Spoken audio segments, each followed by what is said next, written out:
हामी सानो छँदा जमानामा याद आउँछ कि कुराहरू यसो पानी पर्दाखेरि पानी परेपछि बुवा आमाहरूले ओहो आज त सग्यो गर्यो।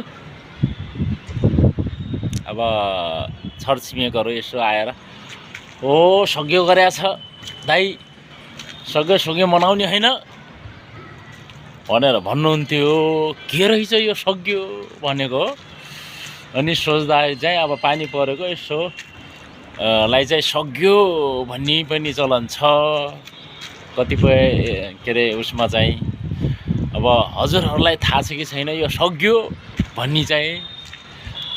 थाहा छ भने कमेन्ट गर्नु होला है त।